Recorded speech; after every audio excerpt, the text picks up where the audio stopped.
요 근래에 적지 않은 장례 소식들이 있었습니다. 일전에 잠깐 말씀드린 적이 있지만 모든 사람의 죽음은 다 경건하다 이렇게 생각을 합니다. 시편 90편의 기자가 노래했듯이 우리의 연수가 70이요 강건하면 80이라도 그 연수의 자랑은 수고와 슬픔뿐이요 신속히 가니 우리가 날아가나이다. 이런 내용이 있죠. 제가 경건하다고 말씀드린 것은 다른 뜻이 아닙니다. 오직 수고와 슬픔뿐인 인생을 살아낸 분들에 대한 찬사입니다. 또한 남은 자들에게 신속히 가니 날아가나이다 라는 생생한 간증을 그들이 남겨주기 때문이죠. 그러나 모든 죽음이 다 같지는 않습니다.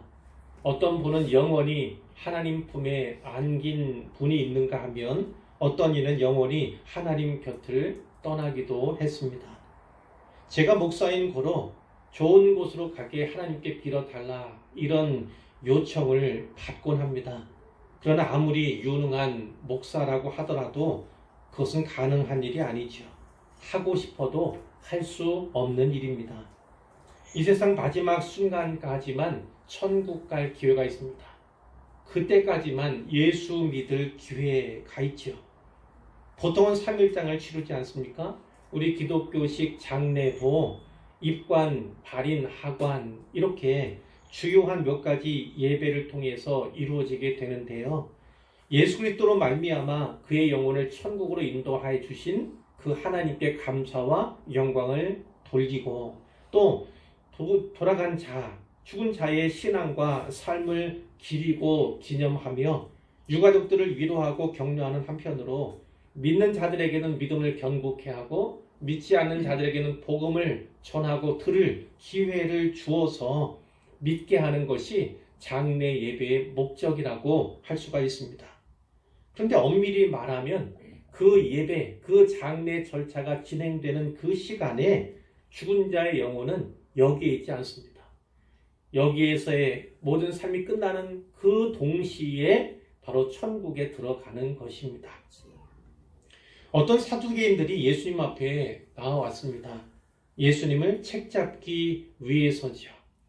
예수님께서 예루살렘에 오시기 전까지는요, 이제 갈릴리부터 오시지 않았습니까? 예루살렘까지. 그때까지는 주로 바리새인들이 예수님을 대적하곤 했어요.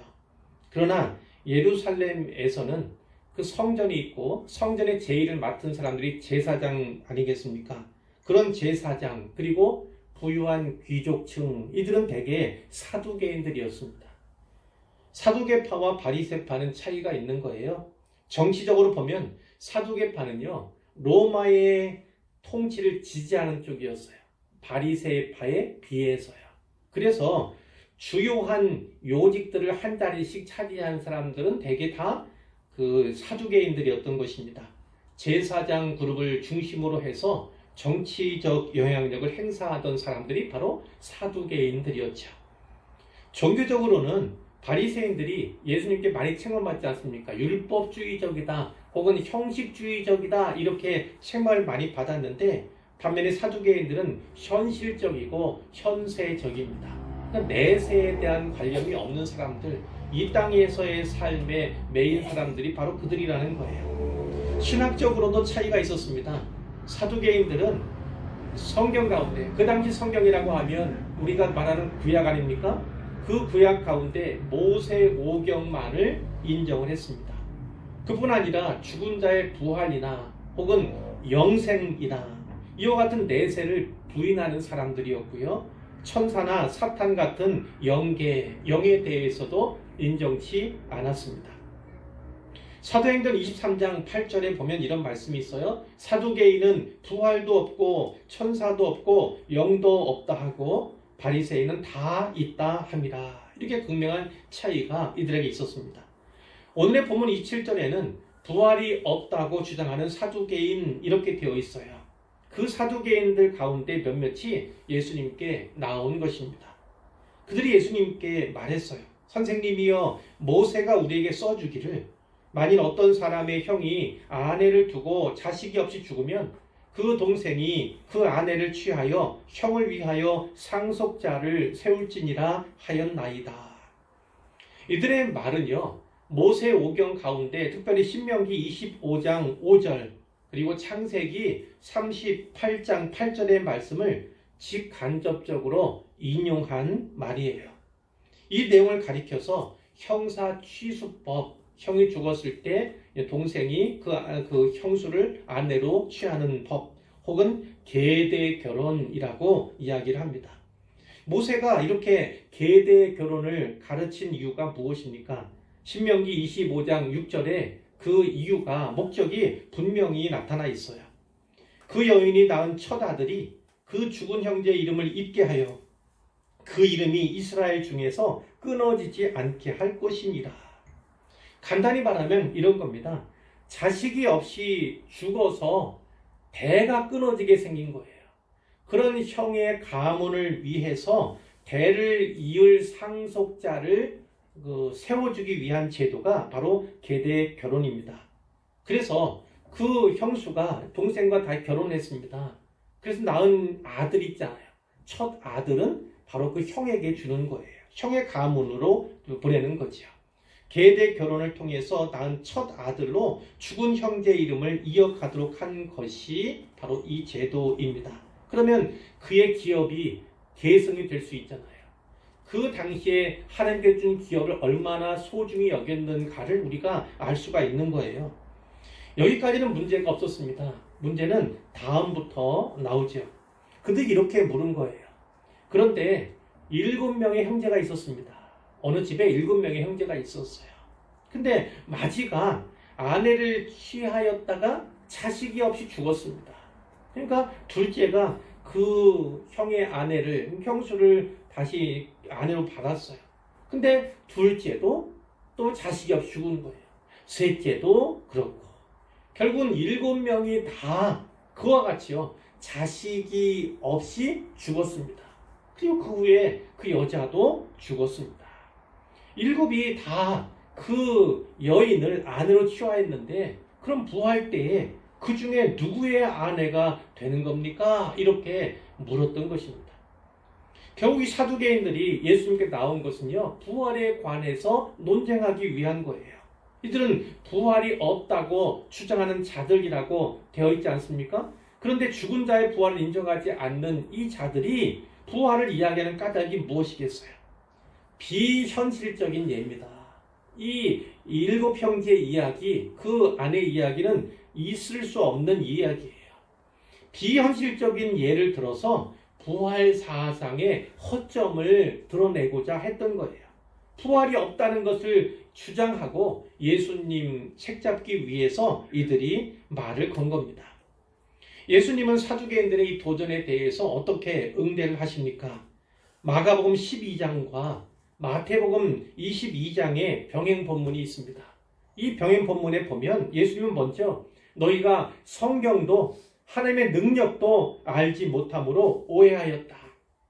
먼저 이런 말씀을 하십니다. 너희가 그것은 성경을 알지 못하기 때문이다.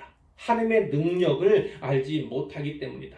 오해하였기 때문에 이런 질문을 하는 거다. 이렇게 예수님께서 말씀을 하시죠. 그리고 본문에서 이제 답변이 두 부분으로 크게 나누어져요. 첫 번째 부분은 34절부터 36절까지 말씀이에요. 여기서 예수님은요, 이 세상과 저 세상의 차이가 있음을 이렇게 말씀합니다.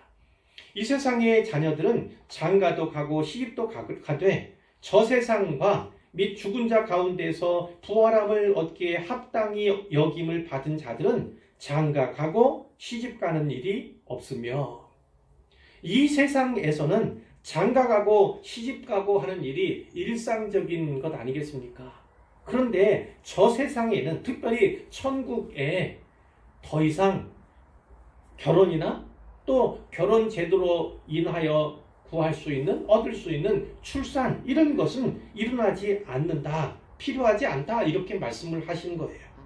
그러므로 부활 때에 7 형제 가운데 누구의 아내가 되겠습니까? 라고 하는 그 사두개인들의 질문은요, 너희들이 이 세상과 저 세상의 차이를 모르고 한 질문이다. 잘못된 질문이다. 이렇게 예수님께서 말씀을 하고 계신 거죠.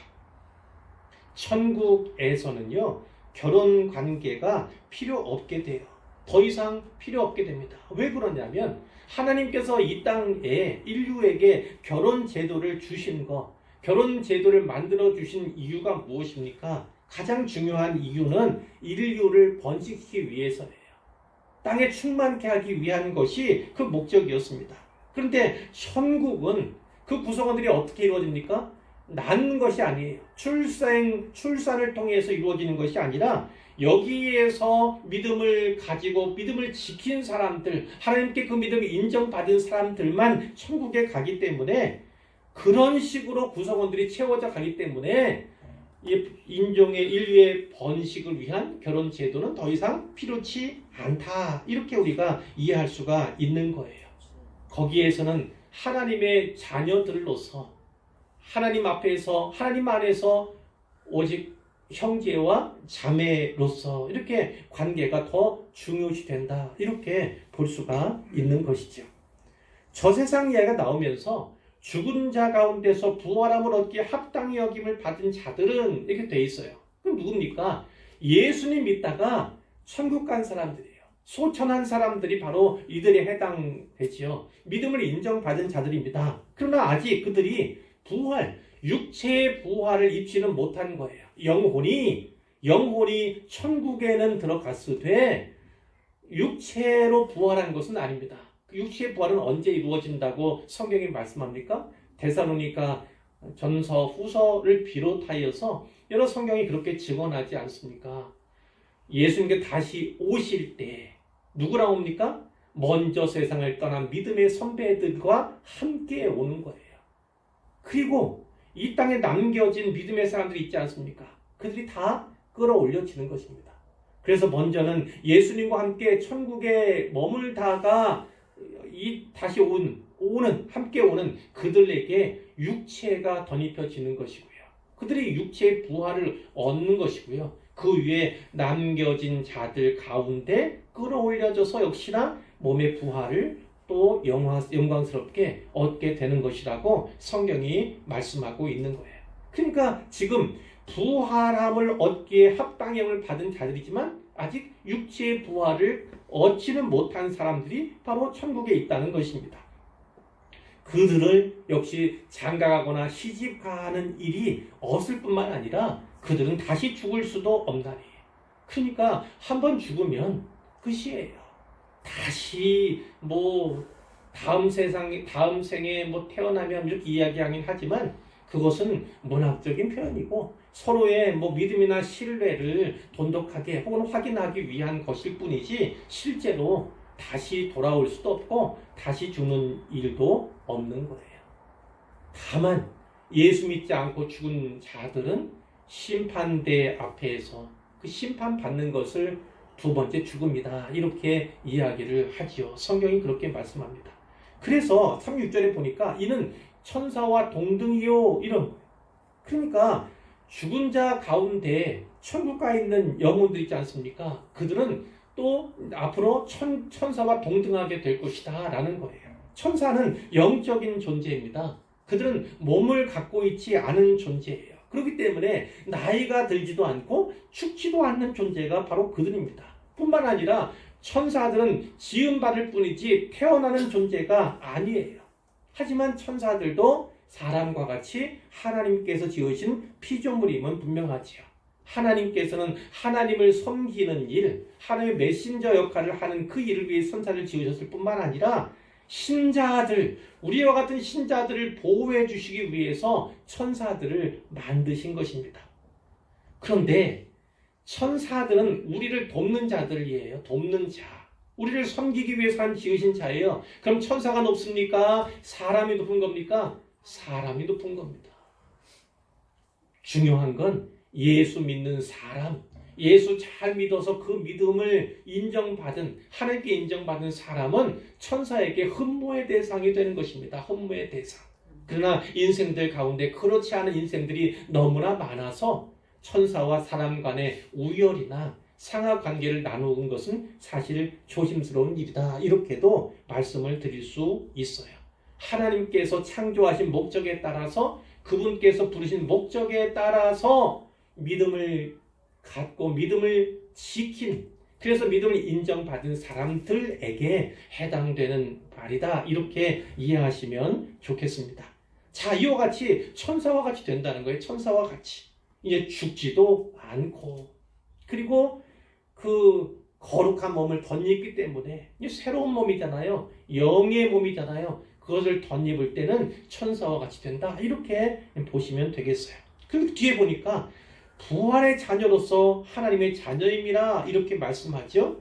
사도 바울이 고린도전서 15장에서 말씀했던 것처럼 썩지 않을 부활의 몸을 신자들이 얻을 것이기 때문에 그 부활의 자녀들은 하나님의 자녀다. 하나님의 모든 자녀들은 다 부활의 몸을 가질 부활의 자녀다. 이렇게 말씀을 하고 있는 거예요. 그러니까 하늘에서는요, 더 이상 이 육체의 혈통이 중요한 것이 아닙니다. 필요한 것이 아니에요. 그렇기 때문에 이 천국에서는 부활 후에 계대결혼에 대한 이야기를 사도계인이 꺼냈잖아요. 그것은 가당치 않은 일이다. 그것은 너희가 오해해서다, 알지 못해서다 라는 예수님 말씀을 우리가 받을 수 있는 거죠. 예수님의 말씀 가운데 두 번째 부분은 37절, 38절의 말씀이에요. 여기서 예수님께서는 죽은 자의 부활에 대해서 말씀을 하십니다. 사두개인들과 마찬가지로 모세의 율법을 통해서 답하고 계시다는 사실이 주목할 만한 거예요. 먼저 37절 말씀을 보면요. 죽은 자가 살아난다는 것은 모세도 가시나무 떨기에 관한 글에서 주를 아브라함의 하나님, 이삭의 하나님이요 야곱의 하나님이시라 칭하였나니 예수님 이렇게 말씀하셨어요. 모세 오경에 이미 죽은 자가 살아난다는 것, 즉 부활의 교리가 있다. 예수님 이렇게 말씀하는 거예요. 사두개인들 말씀드린 것처럼 사두개인들은 모세 오경만을 붙잡는 사람이에요. 그것을 성경으로 인정하는 사람들입니다. 그런 그들에게 예수님께서 그럼 너희가 모세 오경에 있는 그 뜻을 온전히 아느냐. 모세 오경을 붙잡고 있지만 그것을 도그마처럼 확신하고 있지만 너희가 얼마나 아느냐, 확실히 아느냐, 그것을 그들에게 도전적으로 질문하시는 거지요. 자, 책망하시는 것을 우리가 볼 수가 있어요. 그럼 예수님께서 그 모세의 오경 가운데 택하신 본문이 어디입니까? 가시나무 떨기에 관한 글, 이렇게 성경이 말씀하고 있어요. 자, 가시나무 떨기에 관한 글이라고 하면 출애굽기 3장 1절부터 4장 17절까지의 말씀이에요. 거기에 어떤 내용이 있습니까? 하나님께서 모세를 부르시는, 콜링하시는 장면이 있습니다. 애굽에서 종살이 하던 그 이스라엘 사람들의 신음을요, 그 탄식을요, 그 간구를 하나님께서 기억하시고 잊지 않으셨어요. 그래서 이스라엘의 구원자로 모세를 택하시고 그를 부르시는 장면입니다. 그런데 모세가 여기에서 지금 본문에 보면 주를 아브라함의 하나님, 이삭의 하나님, 야곱의 하나님이라 칭하였다 이렇게 되어 있지만 사실 모세는 하나님의 말씀, 자기 앞에 나타나서 말씀하신 그 하나님에 대해서 기록한 거예요. 기록한 거. 그러니까 모세가 칭하였다기보다는 하나님께서 직접 그렇게 칭한 것을 이 모세가 기록하였다 이렇게 보면 되겠습니다. 그 내용이 그렇죠. 모세가 이드로의 양, 이드로는 장인이에요. 미디안 땅에서 이드로 양떼를 치다가 하나님의 산 호렙에 이르게 되었는데요. 거기서 신기하고 놀라운 광경을 목도하게 됩니다. 떨기나무가 보이는 거예요. 근데 떨기나무에 불이 붙었네요. 불이 붙었으면 나무가 타다가 결국은 사라지고 말아야 하는데 떨기나무가 사라지지를 않는 거예요. 불은 붙었는데 분명히 그대로 있는 거예요. 아, 이상하다. 떨기나무가 어찌하여 타지 않는가 생각하면서 가까이 갑니다. 그때 여호와 하나님께서 떨기나무 가운데 계셨어요. 거기에서 말씀하셨습니다. 모세야, 모세야, 이리로 가까이 오지 마라. 네가 선 곳은 거룩한 땅이니 네 발에서 신을 벗으라. 그러면서 모세와 대화를 이어가시잖아요. 하나님께서 자기를 누구라고 계시하십니까? 나는 내 조상의 하나님이다. 아브라함의 하나님, 이삭의 하나님, 야곱의 하나님이다. 이렇게 자기 계시를 하십니다. 물론 그 이후에도 14절에 보면 스스로 있는 자다. 하나님께서 자기를 소개하시잖아요.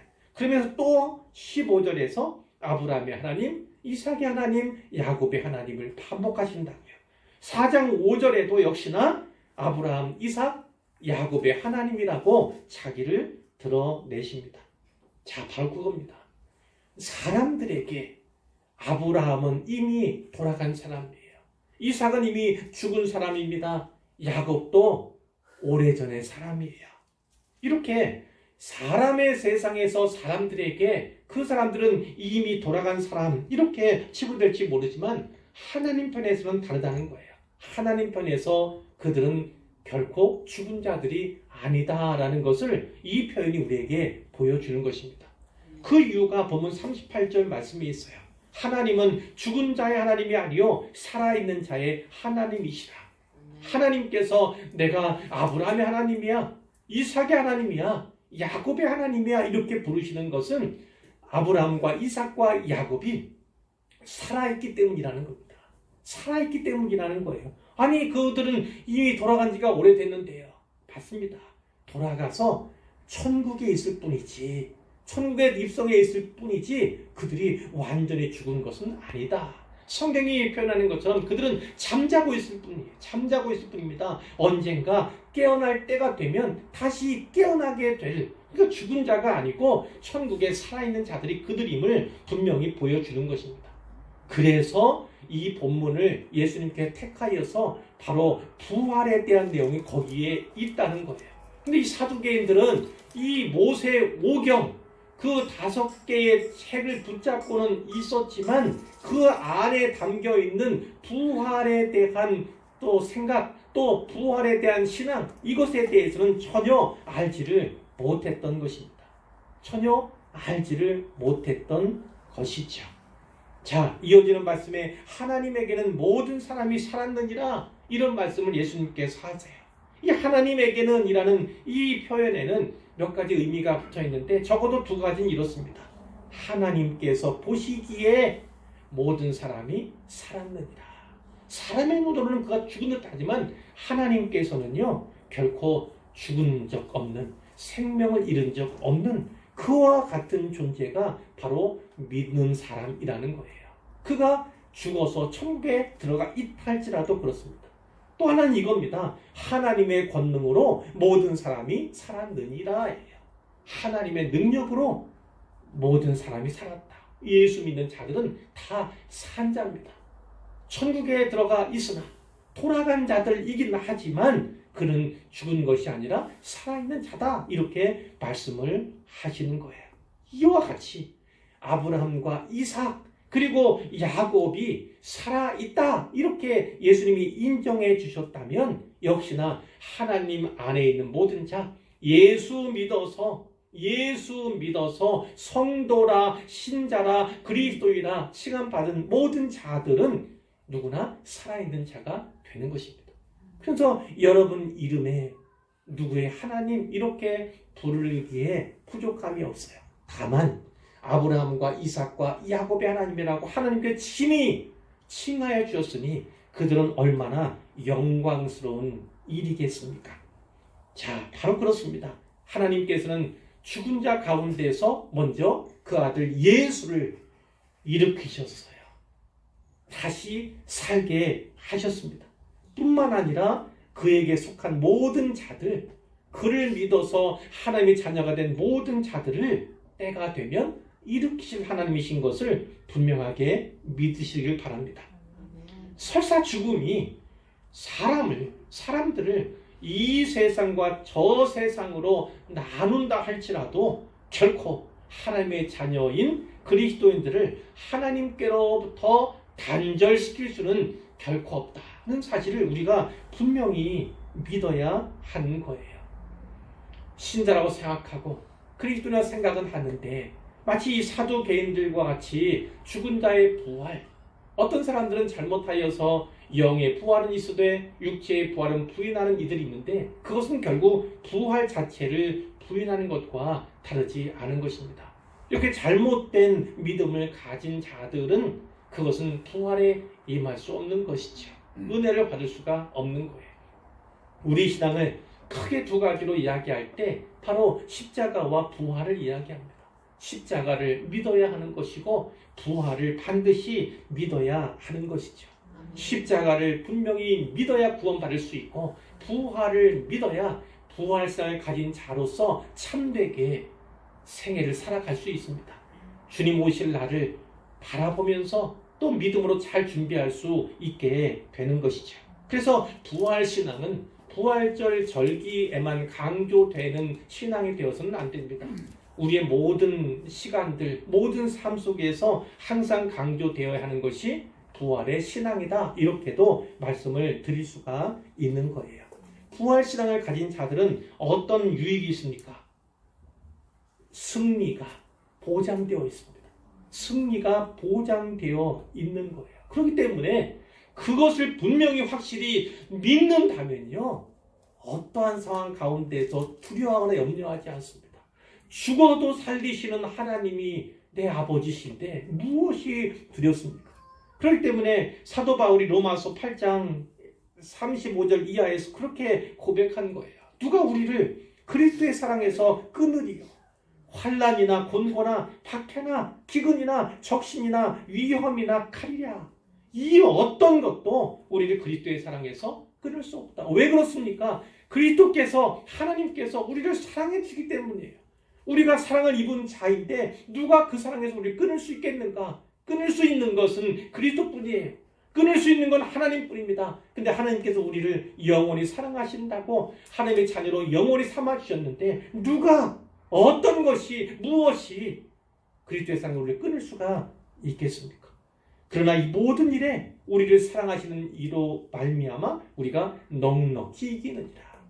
이김을 주신 하나님이신데 어떤 이김을 주십니까? 넉넉히 이기게 하시는 하나님이에요. 믿음 위에 부활신앙 위에 견고하게 서 있기만 하면 그것을 분명하게 확실하게 붙잡고 믿기만 하면요 넉넉히 이기는 길이 우리 앞에 주어져 있는 것입니다. 내가 확신하노니 사망이나 생명이나 천사들이나 권세자들이나 현재일이나 장래일이나 능력이나 높음이나 깊음이나 다른 어떤 피조물이라도 우리를 우리 주 그리스도 예수 안에 있는 하나님의 사랑에서 끊을 수 없느니라. 사도 바울은 이것을 깨달았던 것입니다. 우리도 이 말씀을 깨닫고 잘 붙잡고 믿기만 하면 분명하게 하나님의 사랑 안에서 그리스도의 사랑 안에서 거하게 될 것을 확실하게 믿으시기를 바랍니다. 이런 부활 신앙을 가진 자라면 삶이 달라야 합니다. 삶이 달라야 합니다. 그래서 부활장 어디입니까? 고린도전서 15장 맨 마지막에 사도 바울이 부활에 대해서 길게 이야기한 다음에 마지막에 이렇게 끝을 맺잖아요. 사망아 너의 승리가 어디 있느냐? 사망아 네가 쏘는 것이 어디 있느냐? 사망이 쏘는 것은 죄요 죄의 권능은 율법이라. 우리 주 예수 그리스도로 말미암아 우리에게 승리를 주신 하나님께 감사하노니 예수님의 십자가와 예수님의 부활 그것만 붙잡으면 우리는 영원히 산 것입니다. 하나님의 은혜, 주님의 은혜로 말미암아서 승리하는 삶을 살 수 있을 뿐 아니라 천국에 사망을 이기고 승리케 되며 육체의 부활 또한 경험하게 될 것을 확실하게 믿으시기를 바라요. 이런 믿음이 있는 자라면, 이런 승리를 확신한 자라면 어떻게 살아야 합니까? 그러므로 내 형제들아 견실하며 흔들리지 말고 항상 주의 일에 더욱 힘쓰는 자들이 되라. 이는 너희 수고가 주 안에서 헛되지 않은 줄 알미라. 바울이 이렇게 우리에게 권면을 하고 있습니다. 어떻게 한다고요? 견실해야 합니다. 견실을 그러면 어떤 의미인지 잘 모르실 수 있어요. 제가 영어 성경에 찾아보니까 이런 스탠드 펌입니다. 스탠드 펌 무엇이냐면 굳게 서라, 굳게 서라. 이 견실한다는 것은 굳게 선다는 말입니다. 믿음 위에 굳게 서야겠지요. 소망 위에 굳게 서야겠지요. 사랑 위에 굳게 서야 합니다. 그러나 이 굳게 서라는 말에는 또 이런 뜻도 있는 거예요. 제자리를 지키라는 겁니다. 신자로서, 성도로서, 그리스도인으로서 지켜야 할 그 자리, 있어야 할 그 자리를 지키라는 것이 이 견실하며에 담긴 또 함의이기도 한 거예요. 신자가 어떤 자리에 있어야 합니까? 성도가 어떤 자리에 있어야 합니까? 신자 그러면 믿음 있잖아요. 당연히 믿음을 지키는 그 자리에 있어야 합니다. 성도 그러면 거룩할 성자잖아요. 당연히 거룩함을 지킬 수 있는 그 자리에 있어야 한다는 거예요. 그리스도인이라면요, 예수님께서 걸어가신 그 길을 지키는 자가 바로 그리스도인이고, 그렇게 제자리를 지키는 있어야 할 곳에 있는 그런 것이 바로 견실하며에 담긴 뜻이에요. 두 번째는 흔들리지 말고라고 되어 있어요. 우리를 흔들리게 하는 것이 얼마나 많습니까? 근심, 걱정, 염려하게 하는 것도 많이 있어요. 그러나 그것만을 말씀하는 것이 아니고요. 영어 성경 해석하면 이겁니다. 아무것도 너를 움직이지 못하게 하라. 이거예요.